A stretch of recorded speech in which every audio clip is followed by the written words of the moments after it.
In the world of unimaginable wealth, behind the gates of a grand estate lined with marble floors and crystal chandeliers, a silence haunted the halls. A millionaire's daughter, surrounded by every luxury money could buy, had never spoken a single word in her life. Doctors, therapists, specialists from across the globe had been brought in, each offering promises, each leaving with failure. Her father poured out his fortune in search of a cure, yet the little girl remained voiceless, her silence echoing louder than any cry for help. Then, one ordinary afternoon, something extraordinary happened. Hidden away from the polished dinner, parties, and glittering wealth, the millionaire stumbled upon a moment that would change everything. There, in a quiet corner of the mansion, he found his daughter not in the company of a doctor or a teacher, but with someone society had overlooked, a black nanny. And for the very first time, the mansion walls trembled with a sound no one expected, his daughter's voice. The mansion was a symbol of power and prestige, towering above the city like a monument to excess. Behind its gilded gates, the millionaire lived a life most could only dream of. Driven luxury cars, dined under chandeliers worth more than homes, and was admired for his success. But beneath the polished surface of all this grandeur lay a private torment that money could not erase. His only daughter, the light of his life, had never spoken. From the moment she was born, she was precious to him, yet as she grew older, the silence became unbearable. Doctors were flown in from different continents. Renowned specialists stayed weeks at a time. Therapists filled notebooks with observations. Some labeled it trauma, others insisted it was a rare condition, and a few even whispered it might be hopeless. The millionaire wrote checks with shaking hands, hoping that somewhere someone would find the key to unlock his daughter's voice. Yet the house remained quiet. Meals were eaten in silence. Birthdays passed without the sound of laughter, and his daughter's eyes, bright but wordless, seemed to grow heavier with every passing year. Her silence became the one stain he could not hide, the one wound his money could not heal. Amid this relentless cycle of disappointment, life in the mansion continued. Staff moved quietly through the halls, keeping everything spotless and orderly. Among them was the black nanny, hired not for prestige or expertise but simply to provide care and presence. She had no degrees from elite universities, no recommendations from high society families, just a quiet resilience and warmth that others often dismissed. To the millionaire, she was just another employee, someone necessary to keep the household running smoothly. To the guests, she was invisible. To his daughter, however, she was something far more. She was a constant, a gentle hand, a patient heart, and a voice that sang softly when the nights grew too quiet. And though no one realized it yet, that voice would one day awaken another. The days inside the mansion passed with routine predictability. Wealthy visitors came and went. Specialists walked through the doors armed with briefcases and theories, and yet the silence of the little girl remained unbroken. Each failed attempt chipped away at the millionaire's patience, but it was his daughter who bore the true weight of it all. Surrounded by strangers who studied her like a puzzle, she grew quieter, retreating further into herself, her eyes often fixed on the floor while the world demanded words she could not give. In this space, the black nanny moved unnoticed. She wasn't trained in psychology, nor did she wear the polished white coats that impressed the millionaire's guests. She wore simple clothes, carried herself humbly, and was often treated as though her worth extended no further than her chores. Some staff whispered that she was lucky to even have a job in such a mansion, while others dismissed her entirely, as if her presence was just another piece of furniture blending into the background. But when the guests left and the echo of expensive shoes faded, the mansion was not filled with silence, it was filled with her voice. Softly, she sang lullabies passed down through generations, songs born out of hardship, resilience, and faith. She didn't sing for attention, nor did she expect change. She sang for the little girl, believing that even if words never came, music could still bring comfort. Unseen by others, a bond was forming. The girl began to seek her out, following the sound of her songs down quiet hallways, resting her head against the nanny's arm when fear crept in at night. It was the kind of connection that cannot be bought, cannot be forced, and cannot be explained by science. It was built on trust. Yet society has a cruel way of devaluing love when it comes from the wrong source. The millionaire, blinded by class and prejudice, saw only her uniform, never her heart. He dismissed the nanny's role as insignificant, even though she was the only one who made his daughter's eyes brighten. Behind closed doors, his wealthy friends whispered about her skin color, mocking the idea that someone like her could ever matter in a household like his. Their words dripped with condescension, reinforcing the belief that love was worth less when it came from black hands. Still, the nanny endured.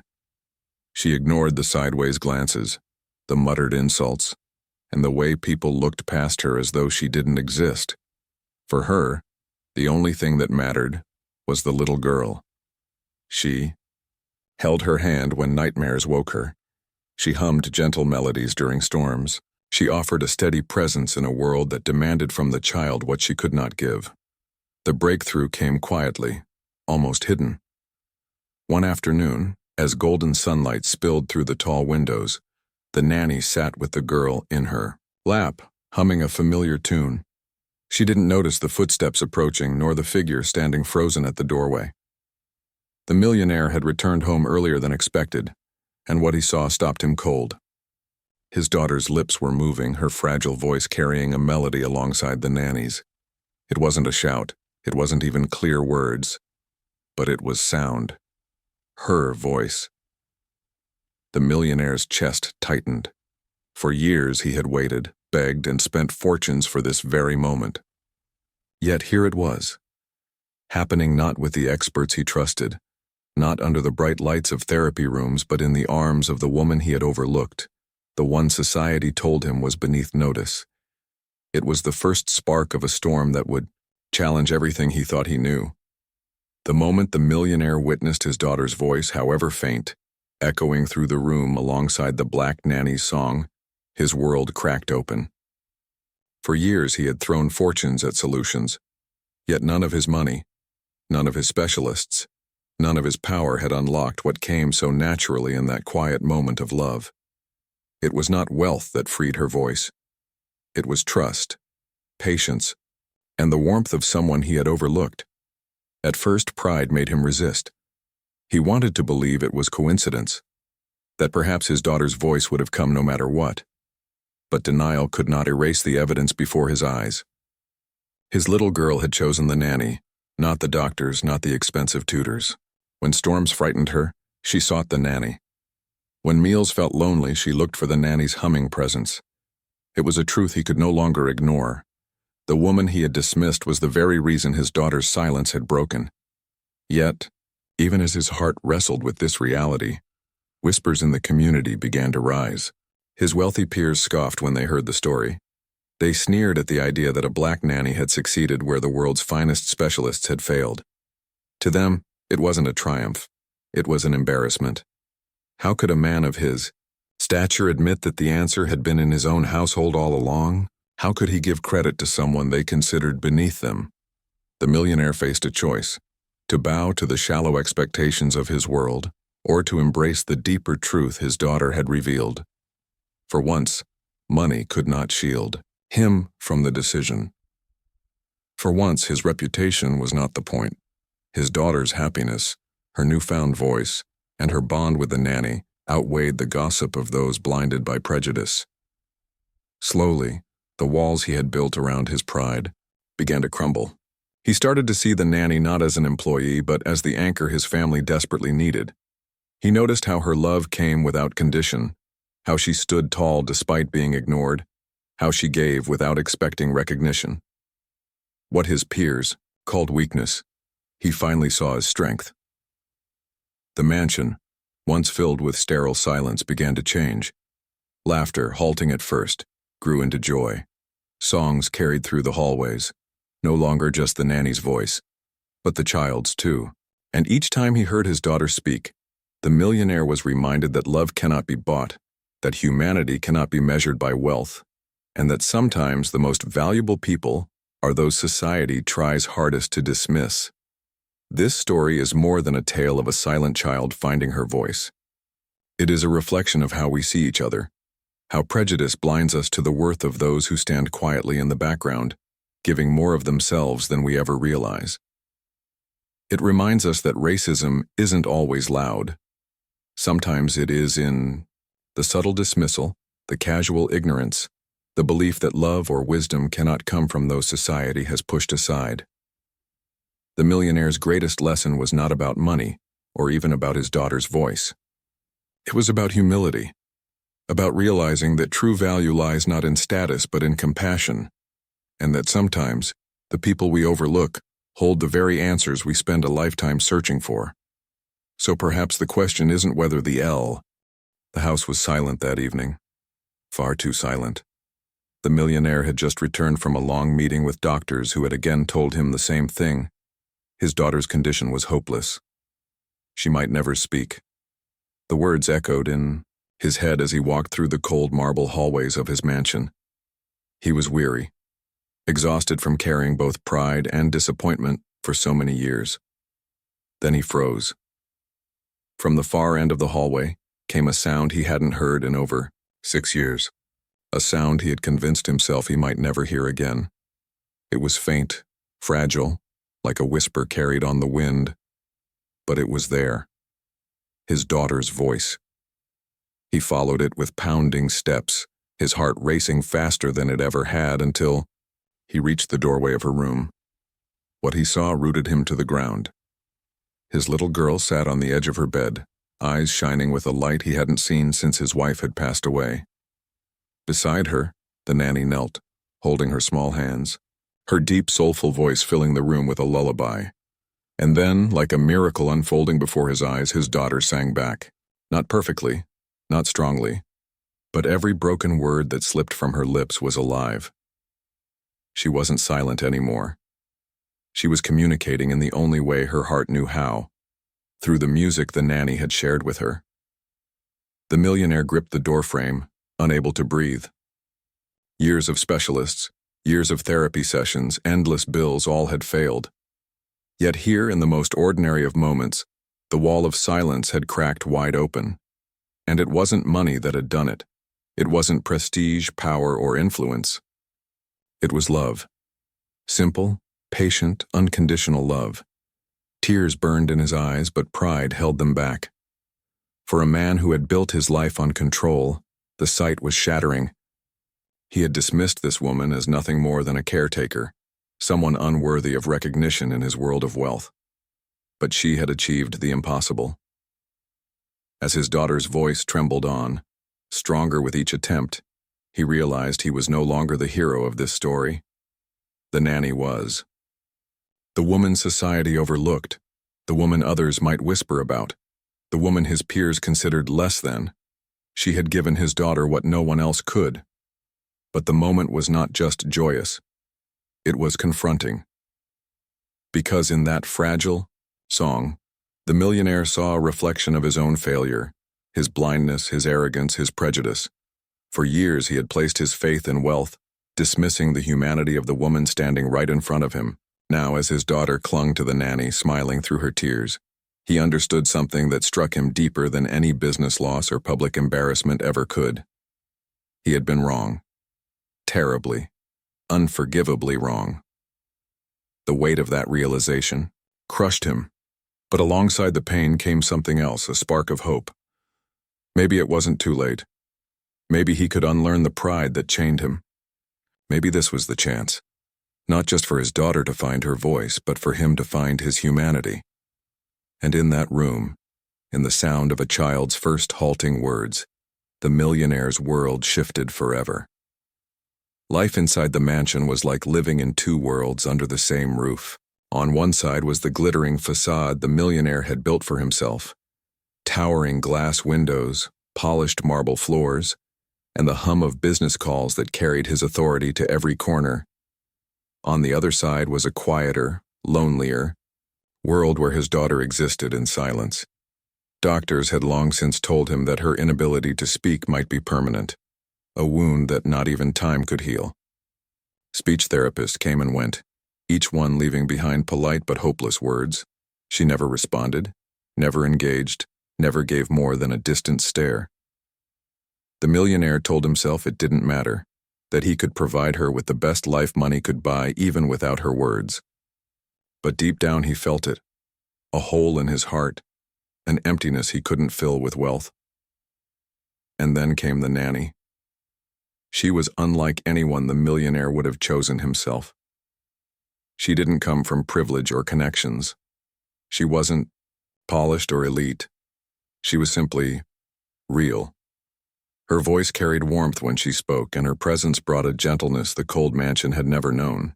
Most of the staff treated the girl with pity, but the nanny treated her like any other child, worthy of laughter, stories, and love. At first, the millionaire barely noticed her influence.